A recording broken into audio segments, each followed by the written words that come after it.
स्वागत है आपका एटोडे न्यूज़ में। मैं हूं मुजीबुर रहमान अफजलपुर। मस्जिद व मदरसा उम्मे सुलेम इंडी में बरादरान वतन के लिए शानदार इफ्तारी प्रोग्राम का इनेकाद। इंडी 24 मार्च मस्जिद व मदरसा उम्मे सुलेम इंडी के ज़ेर एहतमाम और शहर जम्मियत अहले हदीस इंडी के ज़ेर निगरानी पीर के रोज़ बाद नमाज असर बरादरान वतन के लिए एक शानदार इफ्तारी प्रोग्राम का इनेकाद किया गया। इस बाबरकत महफिल में बड़ी तादाद में बरादरान वतन ने शिरकत की, जिनमें वकला, सियासी कायदीन और मुख्तलिफ समाजी शख्सियात भी शामिल थे। इस मौके पर एक मोअज़्ज़िज़ हिंदू वकील ने इजहार ख्याल करते हुए बताया कि इनकी बेटी ने भी रमज़ान अल मुबारक का रोज़ा रखा है, जो भाईचारे और एकजुटती की खूबसूरत मिसाल है। प्रोग्राम में हाजी मलंग सर मकानदार ने कुरान मजीद की मुख्तलिफ आयात तौहीद का तर्जुमा पेश किया, जबकि मौलाना ज़ियाउल हक उमरी हाफिजुल्लाह ने इस्लाम और नबी अकरम सल्लल्लाहु अलैहि वसल्लम के अखलाक हसना पर रोशनी डाली। इसके बाद कन्नड़ ज़ुबान के मारूफ मुकर्रर जनाब लाल हुसैन साहब कंदगल ने तौहीद, रिसालत, मजहबी इस्लाम और रोज़े की अहमियत पर गुफ्तगू की। प्रोग्राम के इख्तिताम पर तमाम शरीकान ने मिलकर इफ्तार किया और बरादरान वतन को कुरान मजीद के मुख्तलिफ दीनी इश्तिहार भी फराहम किए गए। बाद अज़ान नमाज मगरिब की अदायगी के साथ साथ इस बाबरकत महफिल का इख्तिताम हुआ। कुरान का पैगाम है, हमने आपको कबीलों में, खानदानों में, कुंबों में, पंगड़ में बांटा है। क्यों? एक दूसरे को पहचानने के लिए। ये जमादार है, हमारे फला आदमी जो है फला है, फला ये खानदान को पहचानने के लिए। लेकिन अल्लाह के बाद जो कबूल है वो तकवे की बुनियाद है। ये ज़ात पात का निज़ाम जो वकील साहब ने बड़े पहले अंदाज में समझाया, ये मुल्क हम और आपको ये पैगाम देता है, ये तिरंगा हम और आपको ये पैगाम देता है, ये गंगा जमुनी की तहजीब हम और आपके पैगाम देती है, ये हमारा स्टेट का जो है रंग में हमें पैगाम देता है।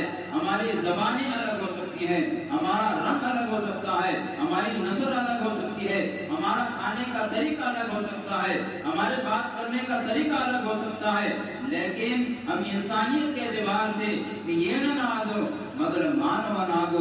ये मानवता का जो पैगाम जो दिया गया है, बड़े प्यारा पैगाम हम और आपको था। यही पैगाम हम और आपको देना है। एक दो मिनट के लिए जो है हमारे बड़े जिम्मेदार सरपरस्त हमारे जटो मामा से मैं कहूँगा, एक दो मिनट अपने जो है ख्यालात का इजहार। और आपको अल्लाह ने आसमान से नाज़िल किया, बदल नास कहा, सारी कायनात के लिए हिदायत है। ये महीना रमज़ान का महीना है। शहर रमज़ान रमज़ान के महीने में कुरान को नाजिल किया गया और ये कुरान खुद कुरान से पूछे तो कहता है, मैं सारी दुनिया के इंसानों के लिए आया हूँ। ये किसी मुसलमानों की गिरंत नहीं है, ये कोई इस्लाम की तौहीद मानने वाले ही की खास किताब नहीं है, बल्कि दुनिया में रहने वाले हर एक इंसान के लिए जो किताब को अल्लाह ने भेजा है और हर एक के हाथ में इस कुरान को जो है पहुँचाना हम और आपकी जिम्मेदारी और फ़र्ज और ज़रूरी है। इसी के तहत हम और आपने जो है इस रमज़ान के मौके पर इफ्तियार की जो है अजीम वक्त में जो है सारे बरादरान वतन को जोड़कर कुछ दिन का पैगाम दें, एक दूसरे को पहचानने की कोशिश करें। इसी मकसद की यहाँ पर हम जो है जमा हुआ।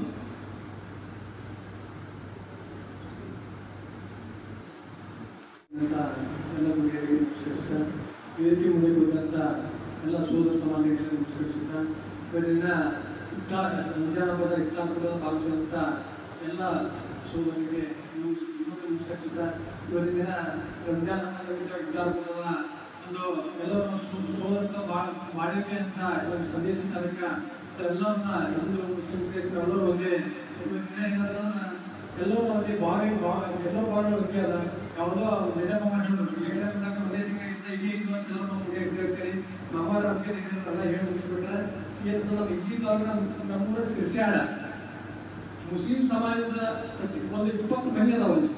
ನಾವು ಹೇಗೆ ಅಂತಂದ್ರೆ ನಾವು ಸಣ್ಣವಾಗ್ತೇವೆ, ಅವ್ರಿಗೆ ಹೇಳ್ತಾರೆ ಮಕ್ಕಳ ನಮ್ಮ ಪಾಲನೆ ಮಾಡ್ತಾರೆ, ನಮಗೆಲ್ಲ ಅವ್ರು ಅವ್ನ ಕಾಕಾದ್ರೆ ಮಕ್ಕಳ ಆ ರೀತಿ ಎಲ್ಲ ಸೋದರ ಸಮಾಜ 20 ಮನೆ ಇದ್ರು ಒಂದು ರೀತಿ ಅಣ್ಣ ತಮ್ಮ ಸೋದರ ಸೋದರಿ ಸಮಾಜ ಇದ್ದೀವಿ. ಆ ರೀತಿ ಎಲ್ಲ ಕಡೆ ಹರಿಲಿ ಅಂತ ಆಶಿತ आज जो है ಇವತ್ತ ಈ ಇಫ್ತಿಯಾರ್ ಬೋರ್ಡ್ ಬಂದಿದ್ದು ನಮ್ಮ ಜಿಯಾವುಲ್ ಹಕ್ ಪ್ರತಿ ವರ್ಷ ಮಾಡ್ತಾರೆ. ಇದರರ್ಥ ಏನಪ್ಪಾ ಅಂದ್ರೆ ಎಲ್ಲರೂ ಸಮಾಜದಾಗ ಕೂಡಿ ಬಾಳಬೇಕು, ಸಮಾನತೆವಾಗಿ ಬಾಳಬೇಕು, ಸಾಮ್ಯತೆಯಿಂದ ಬಾಳಬೇಕು ಅಂತ ಹೇಳಿ ಅವರು ಒಂದು ಈ ಇಫ್ತಿಯಾರ್ ಬೋರ್ಡ್ ಮುಖಾಂತರ ಪ್ರತಿಯೊಬ್ಬರಿಗೆ ಇದ್ರ ಬಗ್ಗೆ ತಿಳುವಳಿಕೆ ಹೇಳ್ತಾರೆ. ಇವತ್ತು ಮಸೂತಿ ಅಂದ್ರೆ ಮಸೂತಿ ಒಳಗೆ ಏನ್ ನಡೀತದೆ ಅಂದ್ರೆ ತಾವು ಬಂದು ತೊಡಾಕತ್ತೀವಿ ಮಸೂತಿ ಒಳಗೆ ಹೆಂಗದಪ್ಪ ಅಂದ್ರೆ ಇಲ್ಲಿ ಚಾಪಿ ಹಾಸಿರ್ತಾರೆ, ಇದರಲ್ಲಿ ನಮಾಜ್ ಮಾಡ್ತಾರೆ, ಬೇರೆ ಯಾವುದೋ ವಸ್ತುಗಳು ಇರೋದಿಲ್ಲ. ಇದು ಮಸೂತಿ ಒಳಗೆ ಇರೋದಿಲ್ಲ. ಕೆಲವೊಬ್ರು ಹೊರಗಿನವ್ರಿಗೆ ಏನಾಗ್ತದೆ ಮಸೂತಿ ಅಂದ್ರೆ ಏನು, ಮಸೂತಿ ಒಳಗೆ ಏನಾಗ್ತದೆ ಅಂತ ಕೆಲವೊಬ್ರು ಭಾವಿಸ್ತಿರ್ತಾರೆ. ಆದ್ರೆ ಮಸೂತಿ ಒಳಗೆ ಬಂದು ನೋಡಿದ್ರೆ ಗೊತ್ತಾಗ್ತಿದೆ ಮಸೂತಿ ಒಳಗೆ ಏನಪ್ಪ ಅಂತೇಳಿ.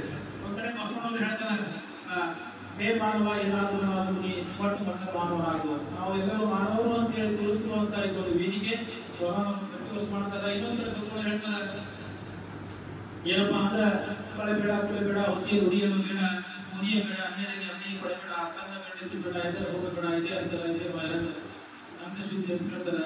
ಅದಕ್ಕೆ ಈ ಜಾತಿಯತೆ ಏನು ಇಲ್ಲ. ಮಸೂತಿಯೊಳಗೆ ಎಲ್ಲರೂ ಬರ್ಬೋದು, ಯಾರಾದ್ರೂ ಆರಾಧನೆ ಮಾಡ್ಬೋದು, ನಮಾಜ್ ಮಾಡ್ಬೋದು, ಪ್ರಾರ್ಥನೆ ಮಾಡ್ಬೋದು ಅಂತ ತೋರಿಸ್ಕೊಡ್ತದೆ. ಅದನ್ನ ನೀವು ಈ ಕಾರ್ಯಕ್ರಮದ ಇಟ್ಟುಕೊಂಡಿದ್ದ ಎಲ್ಲ ಜೀವನಗಳಿಗೆ ನಾವು ಧನ್ಯವಾದಗಳು ಹೇಳ್ತೇವೆ. ಈ ವೇದಿಕೆ ಮೇಲೆ ಉಪಸ್ಥಿತರಿರುವ ಇಂಡಿ ನಗರದ ನಮಗೆ ಹಾಗೂ ಇವತ್ತು ಅಧಿಕ ನಮಗೆ ಆಗುವಂತಾಗಿ ಇಂಥ ಮಟ್ಟದ ಹಾಗೂ ಯುಗಾದಿ ಮಟ್ಟದ ಹಾಗೂ ಬಾಬಾ ಸಾಹೇಬ್ ಅಂಬೇಡ್ಕರ್ ಅವರ ಶುಭಾಶಯಗಳನ್ನು ತಮಗೆಲ್ಲರಿಗೂ ಕೊಡುತ್ತಾ, ಈ ದೇಶದೊಳಗ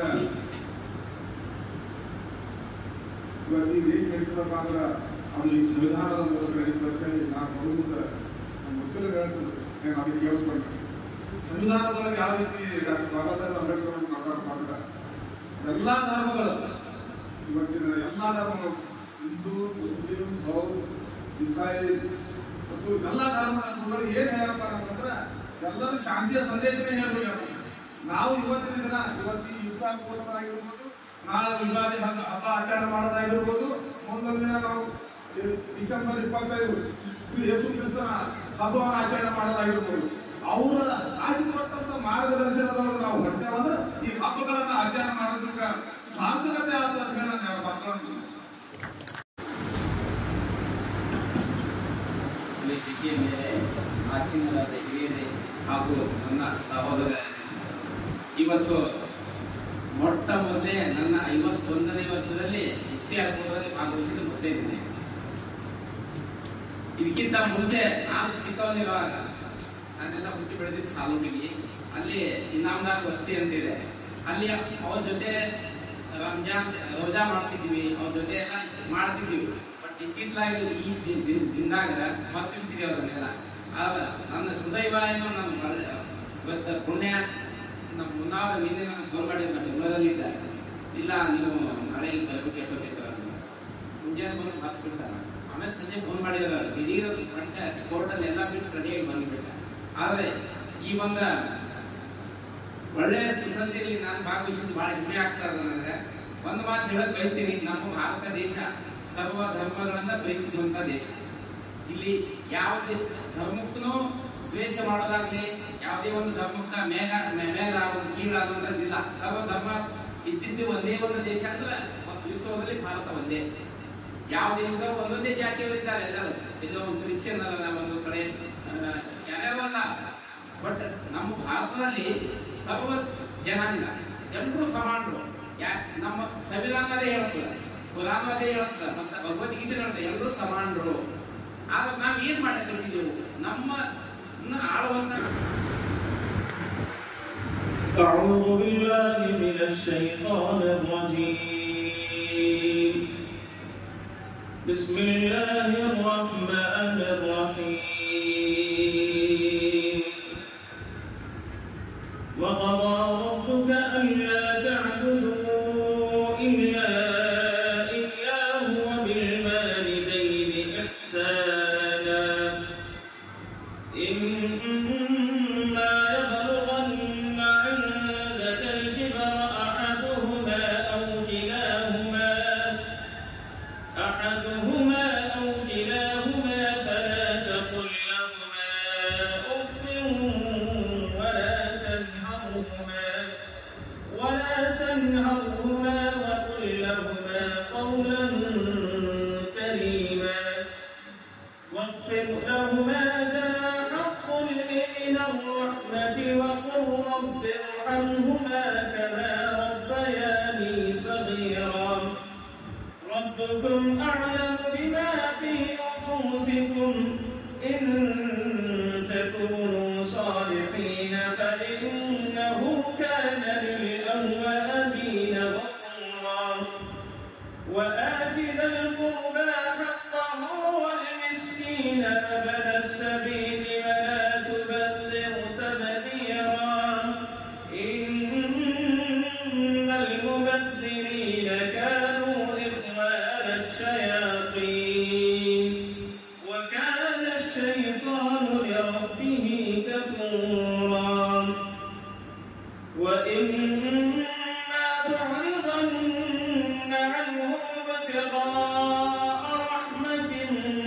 ربك ترجوها فقل لهم قولا ميسورا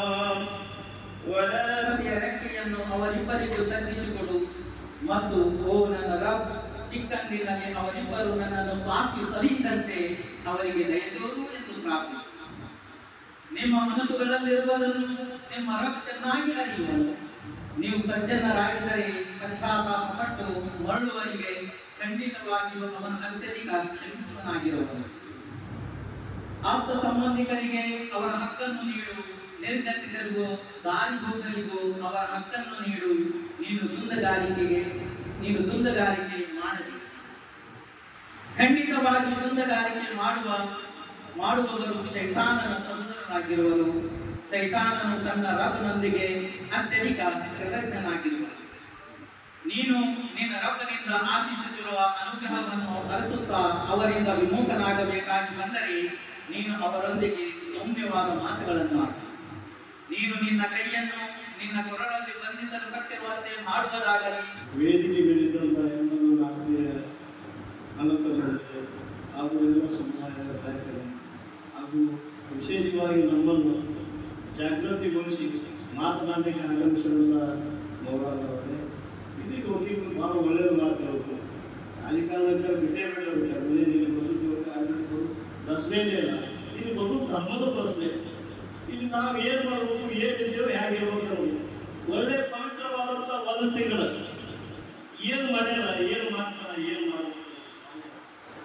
ಈಗ ಹ್ಯಾಂಗಪ್ಪ ಅಂದ್ರೆ ಒಂದು ತಿಂಗಳಿಂದ ಬ್ಯಾಸಿಗೆ ಮಳೆ ಅಂತ ಒಂದೇ 2 ಸಲ ಒಂದೇದು 3ನೇ ಸಲ ರಂಜಾನ್ ಬರುತ್ತೆ. ಈ ರಂಜಾನ್ದಾಗ ನಾವು ಏನಪ್ಪ ಅಂದ್ರೆ ಒಂದು ಗಳಿಗೆ ನೀಡಿದ್ದಿದ್ರಲ್ಲ ಎಷ್ಟು ತಿರುಗಿಸ್ತೇವೆ. ಒಂದು ಮೇಲನ್ನ ಮನೆಯಿಂದ ತರೋ ಭಾಗವಾದಾಗ ಎಷ್ಟು ತೊಂದರೆ ಆಗ್ತದೆ. ಆದ್ರೆ ಇಡೀ ಇಸ್ಲಾಂ ಧರ್ಮವು ಒಂದೇ ಈ ದೇಶದಾಗ 40 ಕೋಟಿ ಜನಸಂಖ್ಯೆ ಒಂದೇ. ಈಗ ಮೊದಲೇನಪ್ಪ ಬಂದ ಜನ ರೋಜಾ ಮಾಡ್ತಿದ್ರು, ನಮಾಜ್ ಓದಿದ್ರು. ಅವಾಗ ನಮಾಜ್ ಪರಿಸ್ಥಿತಿ ಆಗಿದ್ದ ನಾವು 40 ವರ್ಷಗಳಿಂದ ಬೇರೆ ಮೌಲಾನಿಗಳು ಬಂದು ನಮ್ಗೆ ಎಬ್ಸೋಡ್ ಬರ್ತಿರ್ಲಿ ನಾವು ಓಡಾಕಿದ್ದವ್ರಿಗೆ ಓದಂತ. ಈಗ ಆ ಪ್ರಶ್ನೆಗೆ ಹೋಗ್ತಿದ್ದಲ್ಲಿ ಪ್ರತಿಯೊಬ್ಬರು ಅಲ್ಲಾಹು ಅಕ್ಬರ್ ಅದು ಬರಕ್ಕೆ ಪಟ ಎಂದು ಮುಖಾಗಿಟ ತಕ್ಕೊಂಡು ಎಲ್ಲರೆಲ್ಲ ತಾನು ಮೊದಲನೇ ಕಳಿಬೇಕಂತ ಪ್ರಶ್ನೆಗಳು ಬಂದವು. ಈಗ ಧರ್ಮ ಜಾಗೃತಿ ಅಲ್ಲ, ಧರ್ಮ ಬಗ್ಗೆ ಜಾಗೃತಿ ಮಾಡು. ಸರ್ವಸ್ತುತಿ ಸರ್ವಲೋಕಗಳ ಒಡೆಯರಿಗೆ ಮೀಸಲು. ಆತನ ಅನಂತ ಅನುಗ್ರಹಗಳು ಈ ಜಗತ್ತಿನಲ್ಲಿ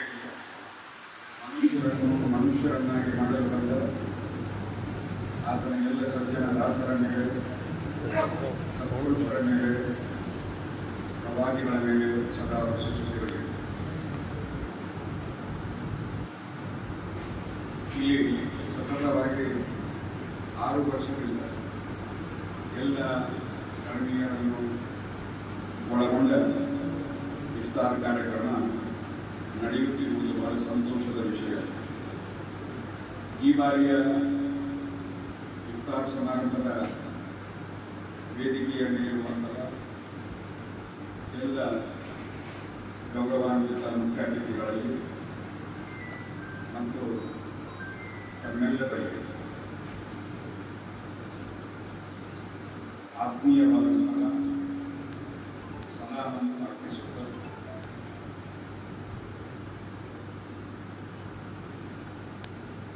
ಅತ್ಯಂತ ಕಡಿಮೆ ಅವಧಿಯಲ್ಲಿ ನಮ್ಮ ವಕೀಲರಿಂದ ಹಿಡಿದು ನಮ್ಮ ಹಿರಿಯರು ಮತ್ತು ನಮ್ಮ ಓರ್ವ ಯುವಕರು ಬಹಳ ಭಾವೈಕ್ಯತೆಯ ವಿಚಾರಗಳನ್ನು ನಮ್ಮ ಮುಂದಿಟ್ಟಿದ್ದಾರೆ. ಆ ದೇವಮಾನರ ಪ್ರತಿಫಲವನ್ನು ಅವರಿಗೆ ಕೊಡಲಿ ಅಂತ ಪ್ರಾರ್ಥಿಸುತ್ತಾ, ಇಫ್ತಾರ್ ಅಂತ ಹೇಳಿದರೆ ಬಿಡುವುದು.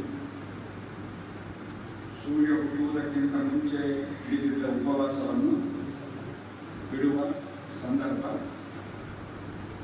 ಉಪವಾಸವನ್ನು ಬಿಡುವಂತಹ ಆ ಪ್ರಕ್ರಿಯೆ ಇಫ್ತಾರ್ ಅಂತ ಹೇಳುವುದು. ಅದು 6 ಗಂಟೆ